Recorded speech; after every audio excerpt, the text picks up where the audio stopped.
Perfect. Okay, this will be easy. Then we'll have the live footage. Then we'll have the footage, and we'll be able to post it out to wherever we need to. So, John Cramer, my paralegal of choice due to your stance and your ability to intimidate just by showing up.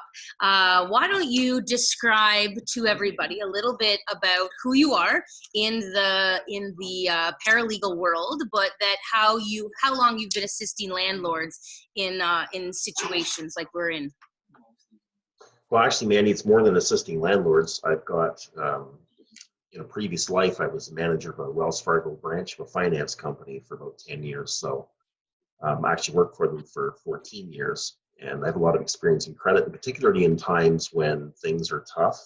Okay. My first branch was Sault Ste. Marie. And when I took that branch over as branch manager, I was handed over a pretty big mess with very serious delinquency. And within 2 years, it took a company that was a branch that they actually intended to close and turned it around to be the fifth or sixth most profitable in Ontario.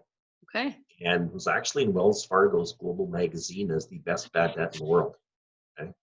So that's kind of my background. That's what got me into being a paralegal. And then I did paralegal work for a lot of years.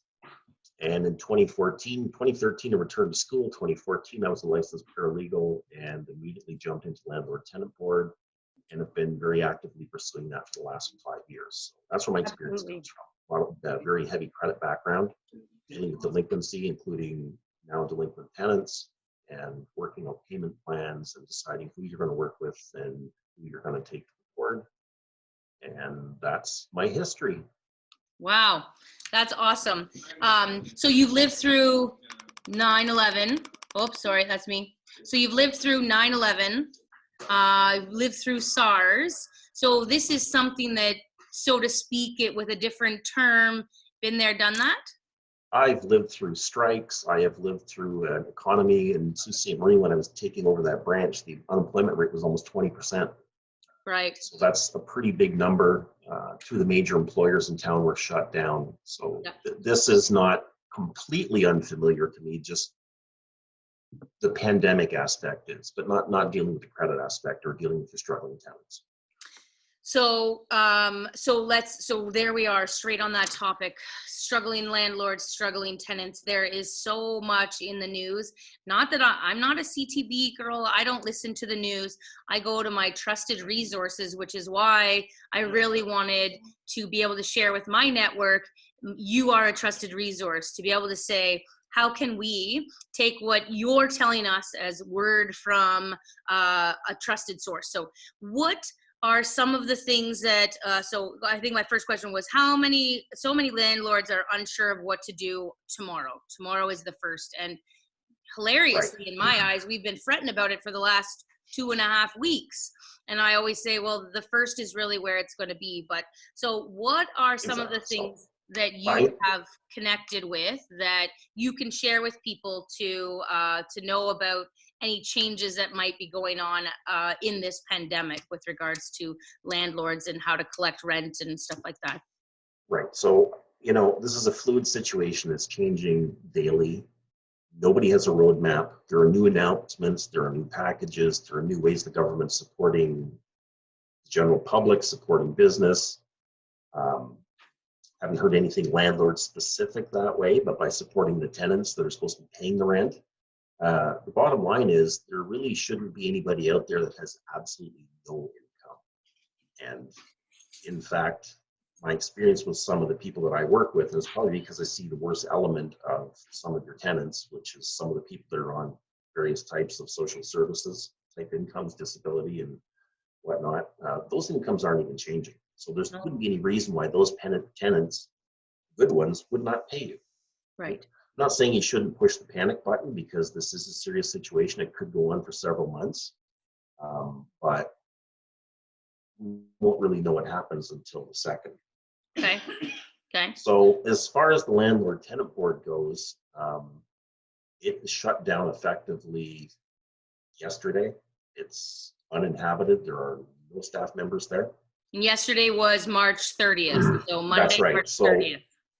I was struggling e-filing an application. You're supposed to be able to still be able to do that. The problem is the payment platform is run by Service Ontario, which is a completely separate entity. There's something wrong with the payment platform. And so right now you're not able to e-file, but the board is accepting applications. I communicated with somebody there, and they will be processed in the order in which they're received. So this pandemic might give a reason why some people would perhaps be delinquent with their rent, but that doesn't give them any reason to be unruly. It shouldn't necessarily put a stop to your N13s and your N12s. Those projects still have to move forward. I mean, if you serve an N13, that's a 120-day notice. You just described for the viewers what an N13 is, right. for those that don't know. Right. So it's a renovation, right? Yeah. And so those projects are still going to proceed, Yep. albeit probably a little bit slower. That's 120-day notice as it is. You're still going to go ahead and serve that. You can still, and just because it's a 120-day notice doesn't mean you can't make it a longer notice than that. That's just the minimum time frame, just to get your tenants ready to be able to consider the fact that they're going to have to move because the project is going to move forward. The difference is that you may not be able to get a board hearing before that point in time. Right. You certainly don't want to wait for all of this to be over before you start moving forward with the projects. So when the board does resume operations, they might consider doing some, just like this platform, we're using Zoom here today, or at least at my end, I'm on Zoom. And there is some discussion about using those kinds of platforms to have some hearings, and by all means, why not? I've had teleconferences in small claims court before. There's absolutely no, and in fact, I have not had a hearing, but I've had settlement discussions with the board. They are set up for teleconferencing, so there really isn't any reason why they can't proceed with some matters. What's going to be given priority is N7s. So I served an N7 and N5 myself yesterday, which, by the way, I chose to use Canada Post with tracking. Canada Post isn't doing express post right now, but they still have parcel deliveries just because they don't want to guarantee a time frame. Yep. Just so I have that tracking for service, because I'm trying to respect the social distancing and be responsible and not serve those notices personally, but that's your choice. You can still slide them under door without confronting somebody. That's fine. The point is, this particular tenant is actually on the border of being violent, and she's becoming quite physical and doing some damage and whatnot, and there's no reason why any landlord would tolerate that. Why would you sit back and let that happen without at least putting them on notice? When it comes to processing that, the board did indicate in their official publication on the Social Justice Tribunal Ontario website that the thing they are going to consider still hearing, even if it's by teleconference, is N7s. So none of this. What, John? That's for causing a serious safety concern. So that could be somebody who is doing their own electrical work. And for instance, one of the recent applications I had, somebody wired in an extension cord directly to the fuse panel. So we're talking about that kind of stuff, and physical violence and serious harassment, which is the case that I'm speaking about right now. And the board is saying that when things resume, those are the cases that will be considered first. Okay. And even if they can't have a hearing in a room, they still might be able to have a hearing through a platform like this. Right. So continue on with these notices. Continue filing, because you do not want to be at the back of the wave. And that includes, which we'll get to, when you choose to actually serve your tenant in N4, because while we want to work with tenants, we're not going to work with everybody. If somebody chooses not to work with us, why would we work with them? We're just going to follow through the system. They're going to be in front of the bus. And my belief is, and my hope is, that the board members are going to look right through somebody who's trying to take advantage of this pandemic, something that's taking lives around the globe and ruining some people financially. And you're going to have a tenant take advantage of that situation. I don't think they'll be treated very kindly by the board member, even though the board is typically, slighted towards the tenant. That may be an understatement in some cases, but I don't think they'll be treated very well in this case. Okay. So here we are on the 31st of March. Tomorrow is April 1st. Typical day for N4s is April the 2nd. So let's just scenario some stuff out that, you know, a good landlord has reached out to a tenant via phone. I've called all 150 of my tenants. Some people are choosing letters, whatever that form of communication is. Let's just say that a tenant has called and says, I am in a service industry and I've had reduced hours and I am applying for unemployment, however that looks. Describe to a landlord what you would do in said circumstances with a communicative tenant. Right. So some of you are using Neighborly, some of you are using Rent Check. There's different services out there that run credit files. Those credit files produce credit score. That credit score is something based on a FICO score, which FICO sells under license to Equifax and TransUnion. They are the two credit service agencies in Canada, and everybody else gets their information from them under license. Those scores are built on a logarithm that was developed back in the 1960s, and it's a very simple premise: past performance, future behavior. There's over 100 different factors that go into a credit score, but that's the biggest one. So I think you already know from your payment pattern, if you've had this tenant for any period of time, what the past performance, future behavior is. The ones that have demonstrated they've paid the rent on time for an entire year, and anytime there is an issue, they approach you before it becomes a real issue. You're not going to have any trouble with those tenants. You're going to put those tenants on a payment plan. They have something coming in. They may not have everything coming in. There may be a pause in their income. People are living paycheck to paycheck. That's fine. They're not going to let you down. They don't want to lose that unit that they're living in. They know at some point in time, like any responsible person, that nothing is for free. At some point in time, they're going to have to pay for it. They understand that you, even though some of you landlords may defer some payments, it's not a free ride. Those in some cases, I'm not sure each bank's going to be different. Some may come with some pretty heavy interest penalties, and your tenants are going to understand that, right? So they're going to make payment plans with you. But the thing with that is you never take anything at face value. So when your tenant or any debtor calls you and says, look, I don't have everything, but I can pay you something, the first thing you're going to do is, what did you do when you initiated that tenancy? You took a rental application. You should be revisiting your rental application to see what their income sources actually are. Ask them about applying for the various benefits that are going to be out there. CERB is, I think, going to open up on April 6th from the last thing that I hear. That's going to be an extra couple $1,000 possibly in their pocket. Again, not free, because that will tax down the road and they'll have to get some of it back if they didn't serve it, right? But the point is that there's going to be money there. Encourage the communication, base your decision on facts. Don't offer rent discounts. Why would you do that? You're going to have to pay your mortgages. You're going to have to pay your expenses. If utilities in your name, even though there's some deferment out there, you're still going to have to pay those. Nobody is giving you anything for free. So why would you turn around and give your tenants anything for free? That doesn't make any sense. They're still going to have to pay the rent at some point in time. Yeah. So what you should do is establish a payment plan. Okay. And it might only be, depending on their circumstances, after you look at everything that they have to pay, and you'll say, well, okay, so the rent is $1,500 a month. Yep. You can pay us $500. You can pay $750 because you can pay something based on the facts, and you will pay that. And every month we're going to review it depending on the situation, because the situation is fluid. We don't know when things are going to kick back in, when the social distancing becomes less of an issue, when normal operation. You don't know any of that. It's uncharted territory. So don't make any 6-month plans. Don't make any 3-month plans. Do it month by month. Okay. And those, right now, those potential assistance programs, those are not paid direct to the landlord. That is paid to the tenants to be able to say, oh, you needed groceries, you paid your rent, but now you've left yourself with no car payment or insurance. It's up to their discretion. There's no That's real right. way to monitor that. This may also take some counseling. One of the things that I frequently had were car loans, right? And when a debtor calls me and tells me that I only have X number of dollars to pay all of these bills, then we have to have a discussion about what's important. Right. And the first thing that is important is the roof over your head, Mm-hmm.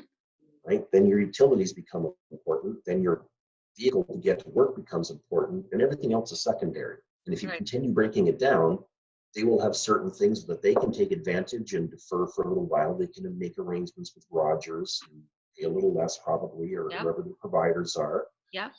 And they have to think about paying their priorities first. I agree. I agree. And I know Doug Ford said, no, if you have to choose between putting food on your table and paying your rent. And I thought, let's talk about that for a second, right? I know, I know. Exactly. And in my head, I was like, okay, I've got 3 teenage children at home right now, and we're not eating out. So there's like just a ton of food that we're going through. And I was like, maximum $800 is what somebody would spend. And I mean, I'm like, my bills are higher than they have been in a long time. But so if somebody's rent's 1,500, that still leaves them with $750, even if you're like, fine, pay for food first. But you there, so I really like that you're saying everybody should be able to pay something. Something. Pay something. Yes. Because Hmm. even if you're able to defer your mortgage, which depending on who you're with, what the consequences are, right? Most of your interest is paid up front. You have to at least stay on top of that and probably add to your payments if they're not already asking you to do that. I'm not sure what, and each bank's going to be different anyway. To go to the end, you still have your bills to pay. Right. Yeah. You know So what? I've not chosen, myself and my joint venture partners, we've not chosen to defer any mortgage payments at this time. I if you're think, doing if you're doing a buy and hold, it's probably not a good idea, right. right? Because especially if you have, well, you can't defer a private mortgage anyway. You can certainly miss a payment, and then there's going to be some heavy consequences.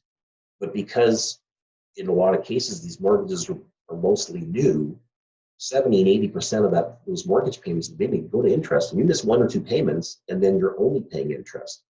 And Right. in fact, I just had paperwork come through on a private mortgage 3 days ago.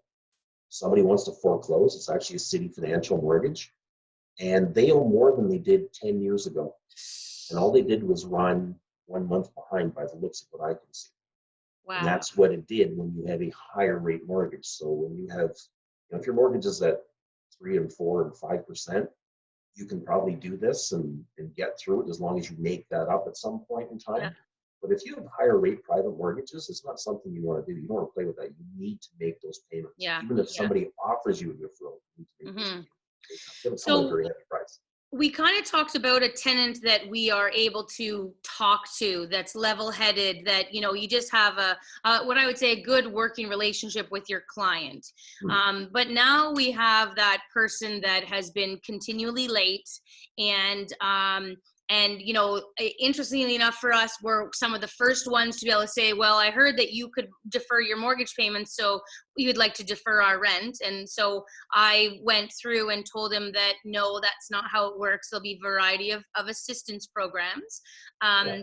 So somebody that we're probably already assuming is not going to be making rent payment on the first, who's we'll say that they're going to be questioning, do I really have to pay? It's COVID, it's all this kind of stuff. So here we are on the first, no rent, no communication, not working Right. together per se. So one of the myths that I keep hearing, and I'm hearing it from people who should know better in different Facebook groups and whatnot, that your N4 is void, that you cannot file an L1. That's not true. Okay. So if somebody is going to not work with you, this is what you're going to give to them. And you're going Okay. to file the L1, you're going to serve the N4. Said you might want to do it by mail. If you're going to do it by mail, make sure you allow extra time for the mail. So the ones that How I'm doing many extra now, days? 5 extra days? well, it says 5, but the reality is your hearing is not coming anytime soon, right? Yeah. I mean, you're running 4 and in some cases more months before the pandemic. This isn't going to help matters at all, right? So Right. you might be 6, 7, 8 months down the road. I mean, who knows? Nobody knows. Depends what mitigating things they do once people are allowed back in the building and start working again, right? So there's no reason to try to keep it tight. Move out in 14 days and add 5 days for me. No. Make it the end of the month. Make it the end of next month. Actually, give them some time to really consider it. There's nothing wrong with that. Okay. In fact, one of the things you might want to do is you serve the N4, and then you consider an offer of cash for keys, because you can probably already tell which tenants this isn't going to work out with. And if you let them run the gamut here of running 6 or 8 months of not paying rent, I mean, I already hear numbers at the board. People are out $8,000 and $10,000 in rent, and I can't even fathom how that happens. It does because you can't get the paperwork straight, right? In a lot of cases, those numbers are now going to be $15,000 and $20,000, and that's not something you want to afford, right? So get And it's the. happening fast. Like we've It got a does. bank in Hamilton that's $1,800 a month.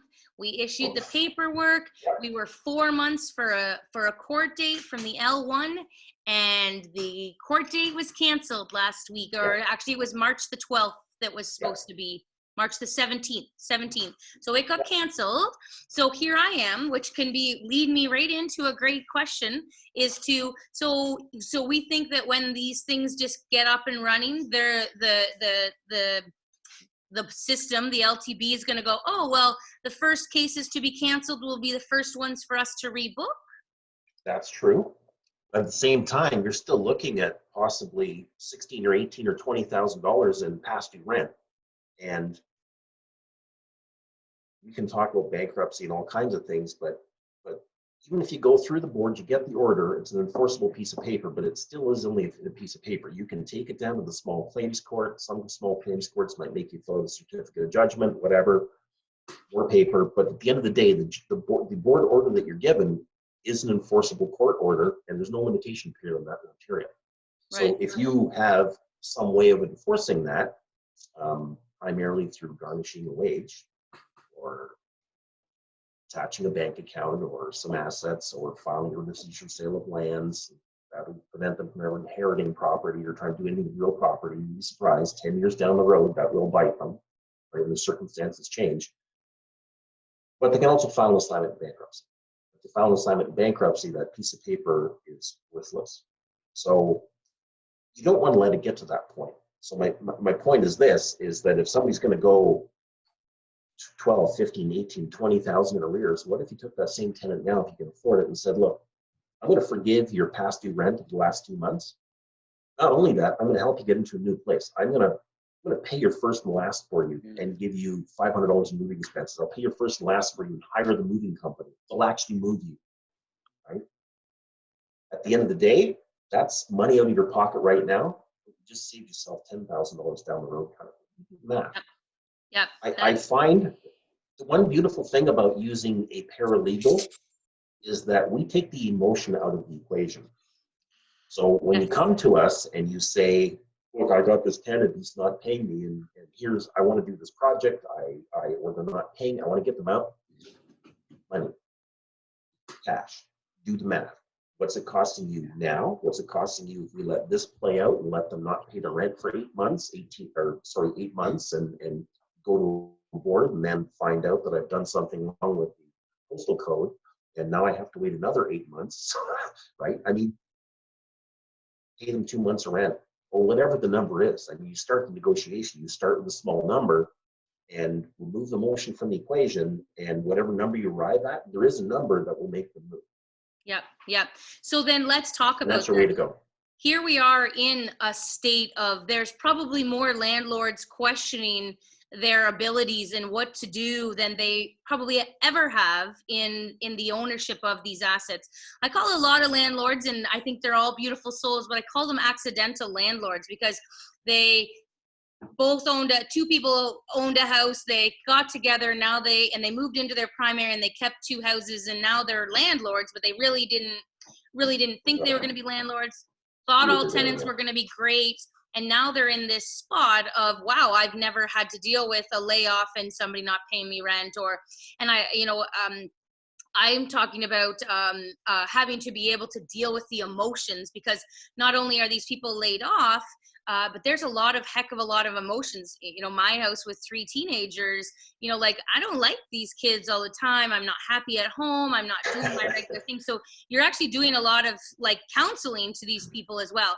And these accidental landlords or these small landlords, they're not prepared for this. When is a good time? Here we are on March 31st to be able to say, you know what? I'm gonna be in over my head, or there's the possibility that I don't know, this is uncharted territory. When is the best time to just bring you in and say, okay, you know what? I don't know where this is gonna go. I don't know how long COVID is gonna go, but I just want to make sure that this is not costing me thousands of dollars. Right. You know, every situation is different. I do give free consultations. I don't know if you can put my email on your website. I I'm happy will. to receive emails. I prefer emails over phone calls. Phone calls Okay. are quite distracting. You know what I see at the board? I see people fail case after case over the simplest of errors. The three little fields you're supposed to fill out on the N4 to show how you arrived at the number that are there in rent arrears, right? The bottom one should be the most recent month. The number above that should be the month before that. So right now you would put in March, you would put in February, and then for the top one, if it took you 12 months of history of being in arrears to arrive at this N4 today, you got to put the other 10 months in that top line so that the bottom number actually reflects the tenants in arrears.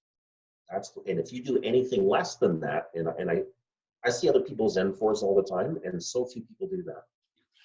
Every single N4, you know what I do? I go and I check the postal code. It's just one of the things that any responsible paralegal will do for you, because you guys can't get your postal code straight in some cases. I don't know why that is.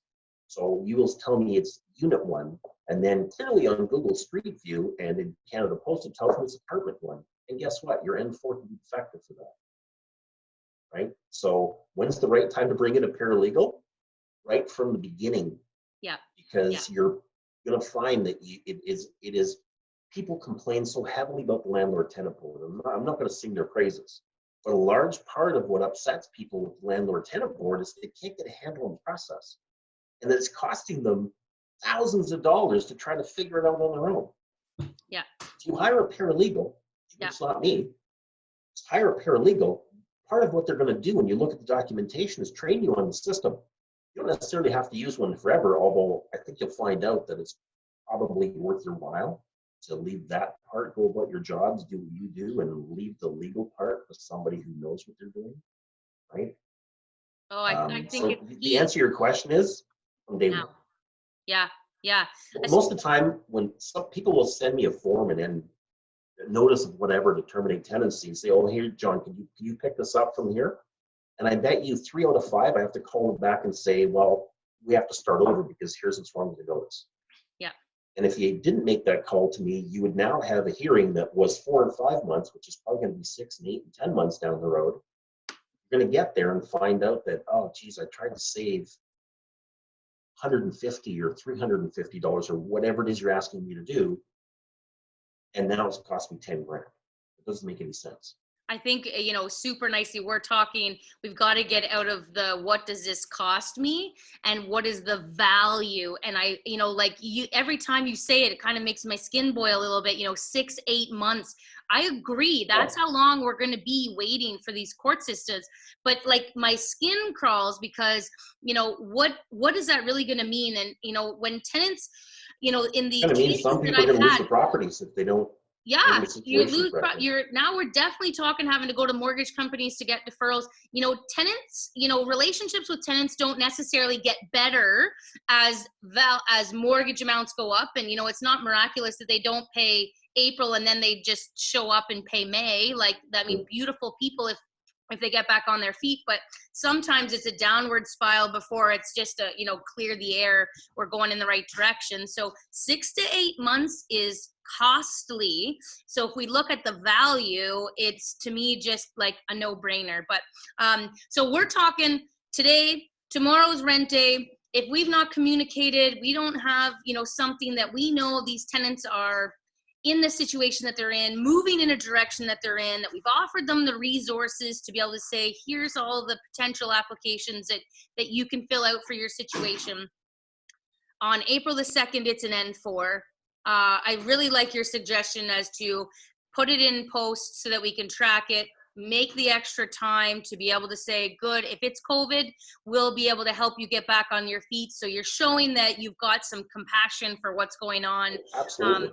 Not that I've gotten a letter from my bank to be able to say, well, if you can't pay on your mortgage payment, we're compassionate in this time, but that's okay.